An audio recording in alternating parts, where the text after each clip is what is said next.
দীর্ঘ ১৯ বছর পর পিতার কবরে পুত্র। কিছুক্ষণ নীরবে দাঁড়িয়ে থেকে ফুল দিয়ে শ্রদ্ধা জানানোর পর করেন দোয়া মোনাজাত। সে সময় এক আবেগঘন পরিস্থিতির সৃষ্টি হয় জিয়ার মাজারে।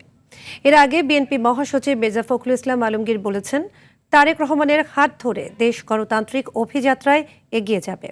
গতকাল তার রাজস্বিক প্রত্যাবর্তন সেই বার্তা বহন করে। মায়েদুর রহমান রুবেল জানাচ্ছেন এর বিস্তারিত। প্রায় ২ দশক পর পিতা জিয়াউর রহমানের সমাধিতে পুত্র তারেক রহমান কিছুক্ষণ নীরবে দাঁড়িয়ে থাকেন। তিনি অনুভব করেন প্রিয় বাবার মুখচ্ছবি। পিনপত নীরবতায় সেখানে অবতারণ হয় আবেগ ঘন এক দৃশ্যের। পরে বিএনপি মহাসচিব সহ দলের স্থায়ী কমিটির সদস্যদেরকে সঙ্গে নিয়ে জানান ফুলেল শ্রদ্ধা। বিদেহী আত্মার মাগফিরাত কামনা করে মোনাজাত করেন বাবার জন্য।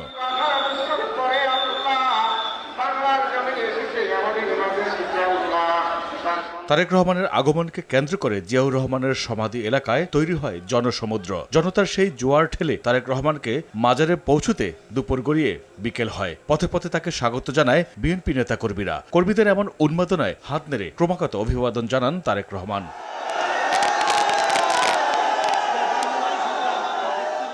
এর আগে বিএনপি মহাসচিব মির্জা ফখরুল ইসলাম আলমগীর বলেন, তারেক রহমানের মাধ্যমে দেশের মানুষ তাদের গণতান্ত্রিক অধিকার ফিরে পাবে। তারেক রহমানের নেতৃত্বে গণতান্ত্রিক রাষ্ট্র গঠনের প্রত্যাশাও ব্যক্ত করেন তিনি।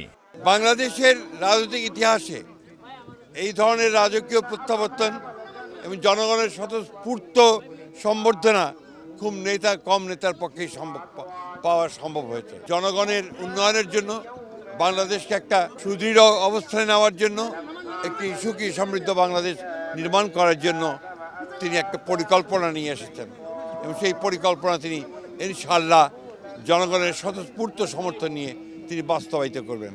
এর আগে কড়া নিরাপত্তায় দুপুর ২:৩০টায় গুলশান এভিনিউর ১৯৬ নম্বর বাড়ি থেকে জিয়া উদ্যানের উদ্দেশ্যে রওনা হন তারেক রহমান। বাসা থেকে বের হয়ে হাত নাড়িয়ে শুভেচ্ছা জানান উপস্থিত জনতাকে।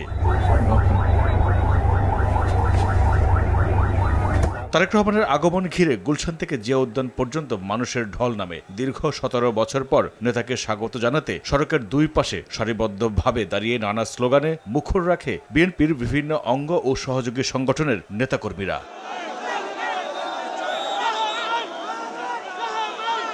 মায়েদুর রহমান রুবেল, RTV, ঢাকা।